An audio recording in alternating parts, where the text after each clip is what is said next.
Bonjour à tous, une équipe internationale vient de publier dans Nature quelque chose d'absolument dingue. Des points d'obscurité totale, nichés à l'intérieur de la lumière qui se déplace plus vite que la lumière elle-même. Et non, Einstein ne se retourne pas dans sa tombe. Aujourd'hui, je vais vous révéler ce qui pourrait bien remettre en question tout ce que l'on pensait savoir sur la vitesse maximale de notre univers, au travers de cette nouvelle étude qui vient de sortir. Bon, rien ne va plus vite que la lumière, vous l'avez appris à l'école. Vos profs l'ont répété, Einstein l'a prouvé. Et pourtant, en mars 2026, une équipe internationale de chercheurs a réussi à filmer quelque chose qui dépasse la vitesse de la lumière. Publié dans Nature, c'est du sérieux, c'est la revue scientifique la plus prestigieuse du monde pour les chercheurs en physique. Nous allons en parler, mais surtout, on va comprendre pourquoi ça ne casse pas la physique. Et pourquoi ce qui se cache derrière cette découverte pourrait changer bien plus que notre simple compréhension de la lumière. En réalité, cela va beaucoup plus loin que ce qu'on peut imaginer. D'abord, pourquoi cette limite existe? Ce n'est pas une convention, ce n'est pas une tradition scientifique qu'on respecte par politesse envers Einstein. C'est en réalité le pilier central de toute la physique moderne. La vitesse de la lumière dans le vide, c'est environ 300 000 km par seconde, et c'est le plafond absolu de l'univers, point. Pas de discussion, tout le monde le sait. Alors, ça, ce n'est pas sorti de nulle part, bien sûr. Ce plafond repose sur deux fondations très solides. La première est purement et simplement mécanique. Tout objet qui possède une masse voit son énergie nécessaire exploser à mesure qu'il accélère vers cette limite-là. Ainsi donc, pour atteindre pile 300 000 km par seconde, il faudrait une énergie littéralement infinie. Et quand je dis infinie, je veux pas dire beaucoup, je veux dire infinie. Même la particule la plus rapide jamais détectée, la fameuse particule Oh My God, captée en 1991 dans le désert de l'Utah, filait à 99,99999% de la vitesse de la lumière. Pas 100%, jamais 100%. Maintenant, ayant dit ça, il existe une deuxième fondation, et celle-ci, vous allez voir, est beaucoup plus profonde encore, parce qu'elle touche à la causalité. Le lien entre cause et effet. Si on pouvait envoyer un signal plus vite que la lumière, on pourrait théoriquement envoyer de l'information dans le passé. Les effets précéderaient les causes, et l'univers tout entier deviendrait incohérent. Donc, la physique a de très bonnes raisons de défendre cette ligne rouge. Enfin, pas juste de bonnes raisons, toute la structure logique de notre réalité en dépend. C'est précisément ce qui rend la publication scientifique de mars 2026 si frappante. Elle arrive dans un contexte bien particulier parce qu'elle confirme que quelque chose dépasse bien cette vitesse. L'article s'intitule « Corrélation supraluminique dans des ensembles de singularités de phase optique », publié dans Nature, volume 651 par l'équipe du professeur Ido Kaminer. Alors, ils n'ont pas mesuré un vaisseau spatial superluminique, bien sûr, mais ce qui est étonnant, c'est qu'ils ne sont pas du tout en fait allés chercher là-haut dans l'espace. Ils n'ont pas regardé de phénomènes super puissants ou de phénomènes aberrants pour faire cette découverte. Non, ils ont plutôt regardé dans ce qu'on appelle l'infiniment petit. Ils ont mesuré des points noirs, des trous d'obscurité totale nichés à l'intérieur même de la lumière. Alors pour bien comprendre ce que ça signifie, il faut d'abord revoir ce qu'est réellement la lumière. Oubliez le rayon laser bien propre et bien droit. La lumière, c'est une onde, et comme toute onde, elle peut se tordre, onduler, interférer avec elle-même. On fait beaucoup de choses en faisant interférer de rayons lumineux aujourd'hui. Alors, la lumière, quand elle se tord en spirale, au centre exact de cette torsion-là, les ondes s'annulent parfaitement. Un peu comme deux vagues identiques se croisent en sens inverse et qui, pile au moment où ils se rencontrent, s'aplatissent complètement. Alors l'intensité tombe à zéro et on se retrouve avec un point de pur néant qui est logé dans la lumière elle-même, de l'obscurité absolue entourée de photons. Ces points-là, on les connaît et ils portent un nom. On les appelle les singularités de phase optique, ou tout simplement parfois réduits à vortex optique. Et à ce propos, il ne date pas d'hier. Dès les années 1970, les physiciens Michael Berry et John Nye avaient prédit que ces petits tourbillons sombres pouvaient, donc sous certaines conditions bien sûr, se déplacer plus vite que l'onde lumineuse qui les porte. Un peu comme un tourbillon dans une rivière qui finit par dépasser le courant. Le tourbillon, ce n'est pas l'eau, c'est un motif dans l'eau. Et cette nuance-là, elle est fondamentale pour la suite. Pendant 50 ans, cette prédiction est restée purement théorique, parce que ces événements se produisent à des échelles de temps complètement absurdes. Nous parlons de femtosecondes, c'est-à-dire un quadrillionième de seconde. Pour vous donner une idée de ce que représentent ces chiffres monumentaux, une femtoseconde est à une seconde, ce qu'est une seconde à environ 31 millions d'années. On est à ce niveau-là où même la lumière, qui parcourt 300 000 km en une seconde, ne couvre que 0,3 micromètres en une femtoseconde. C'est moins que le diamètre d'une bactérie. La lumière, le truc le plus rapide de l'univers, n'a même pas le temps de traverser une bactérie. C'est à cette échelle-là que les chercheurs ont dû filmer ce qui se passe. Le temps que vous clignez des yeux, des milliards de ces événements-là ont déjà eu lieu et ont même disparu. Aucun instrument n'était assez rapide pour capturer ça. Alors, ce qui a changé, c'est l'invention d'un tout nouveau type de microscope. L'équipe de Kabiner a donc construit un système de microscopie électronique ultra rapide au centre de microscopie du Technion, qui est un dispositif qui utilise des impulsions d'électrons synchronisées avec un laser pour filmer la dynamique de la lumière à une résolution temporelle de 3 femtosecondes. Oui, on est en 2026 et nous arrivons à voir 3 femtosecondes. Le progrès va vraiment vite. On arrive à avoir des résolutions spatiales d'un ordre de grandeur en dessous de la longueur d'onde du polariton observé, ce qui veut dire très simplement et concrètement qu'on voit des détails plus petits que la lumière qu'ils étudient. Ce niveau de précision n'existait tout simplement pas il y a 10 ans. Le choix du matériau est tout aussi crucial. Ils ont utilisé du nitrure de bord hexagonal, qui est un cristal en gros dans lequel la lumière se transforme en quelque chose d'hybride qu'on appelle des polaritons phononiques. En quelque sorte, ils sont mi-lumière et mi-vibration atomique. L'intérêt de ces polaritons, c'est qu'ils se déplacent environ 100 fois plus lentement que la lumière dans le vide. En ralentissant le fond lumineux, les chercheurs pouvaient enfin observer les vortex sombres en mouvement. C'est comme passer la lumière au ralenti, sauf que dans ce ralenti-là qu'on a observé, les points noirs, eux, continuent d'accélérer. Le résultat est sans ambiguïté. Quand deux vortex de charge opposées se rapprochent, ils accélèrent. Et juste avant leur annihilation mutuelle, leurs vitesses deviennent formellement divergentes, sans aucune limite supérieure. Les mesures montrent des vitesses qui dépassent la vitesse de la lumière d'environ 4%. Et paradoxalement, c'est justement la lenteur des polaritons qui amplifie cet effet superluminique. Plus le fond est lent et plus le contraste avec la vitesse des vortex est spectaculaire. Tout ça est conforme à quelques pourcents près, bien sûr, aux prédictions théoriques vieilles de 50 ans, qu'on avait déjà découvert. Théoriquement, et qu'on vient de confirmer expérimentalement.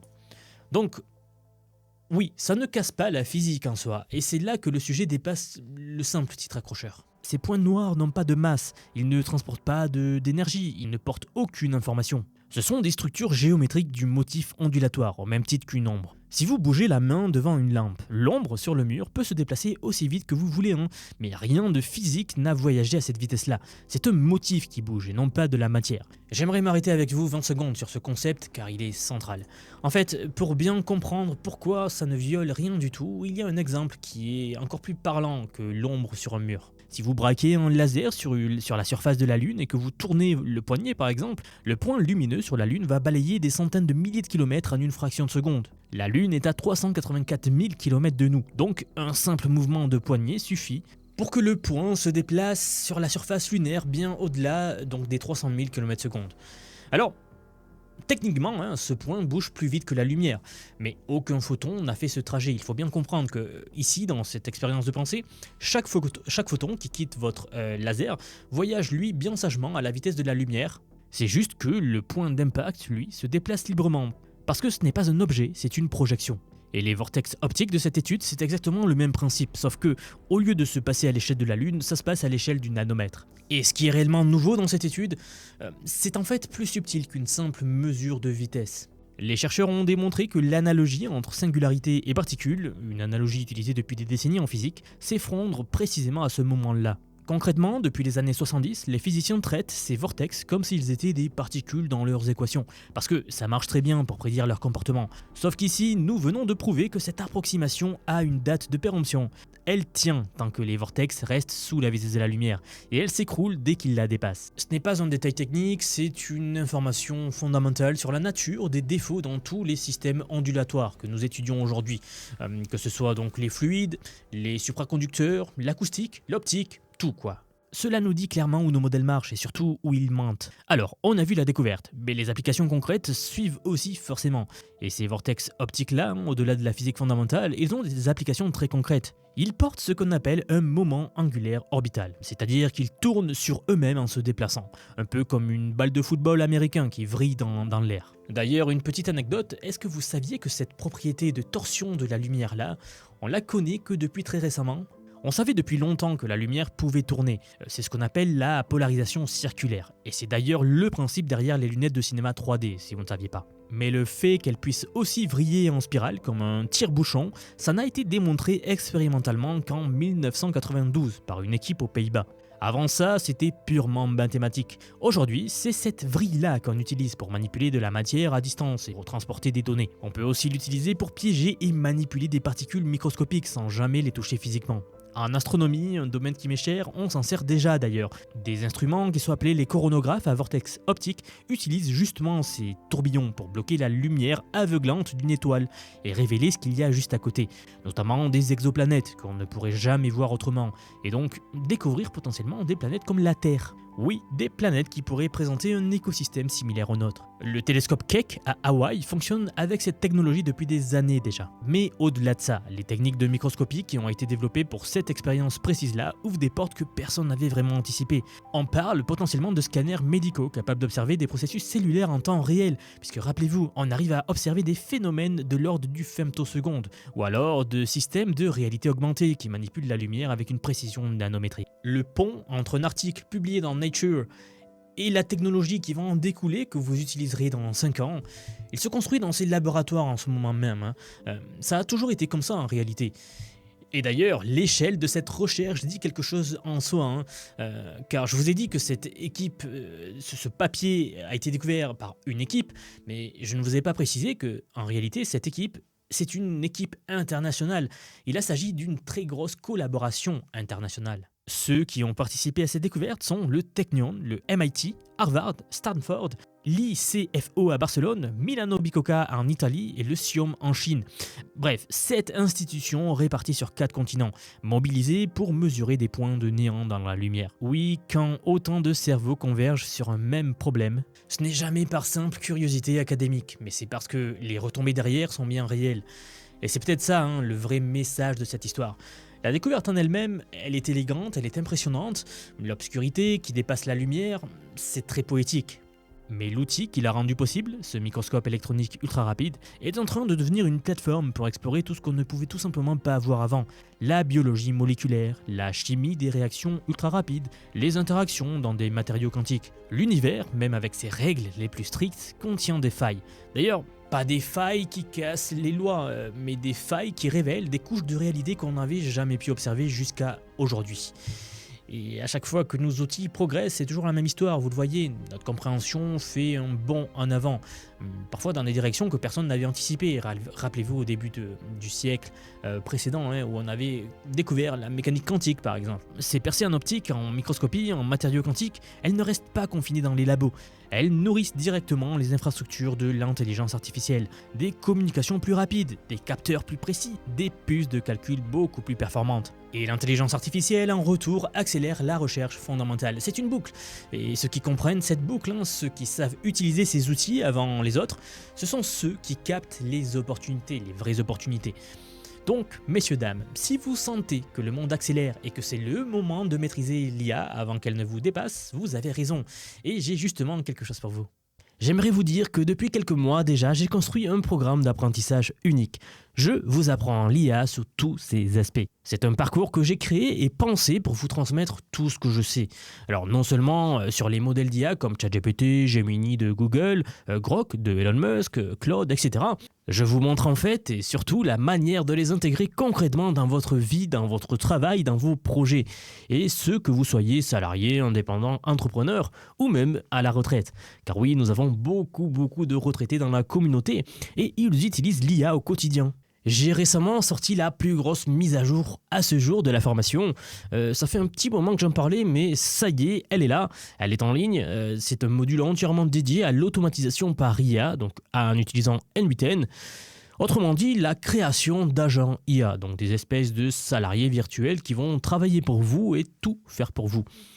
En somme, vous faire gagner des heures et des heures et des heures. Vous êtes déjà plus de 6 à 7 000 à avoir rejoint ce programme, donc merci pour tout ce soutien. Et enfin, sachez qu'il n'y a pas besoin d'être développeur, pas besoin d'avoir un profil technique. Je vous prends par la main et pas à pas, avec des leçons vidéo claires, des cas concrets pratiques, on voit tout ce qui touche à l'IA. Dernier point, mais pas des moindres bien sûr, si vous nous rejoignez aujourd'hui, vous aurez accès à toutes les évolutions du futur. Sans surcoût, accès illimité à vie à tout ce que je veux vous apprendre. Donc aujourd'hui, c'est un paiement unique, ce n'est pas un paiement mensuel, hein, c'est juste un paiement unique et vous aurez accès à vie à toutes les mises à jour que je vais faire en permanence et que je fais en ce moment même d'ailleurs. Donc si cela vous intéresse, vous avez les liens en dessous de la vidéo, donc soit en description, soit en commentaire épinglé pour nous rejoindre. Dans tous les cas, moi, je serai très heureux de vous accueillir dans le programme Vision IA. Si vous êtes encore là, merci d'avoir regardé cette vidéo jusqu'au bout et je vous dis à très vite pour la prochaine vidéo. À bientôt.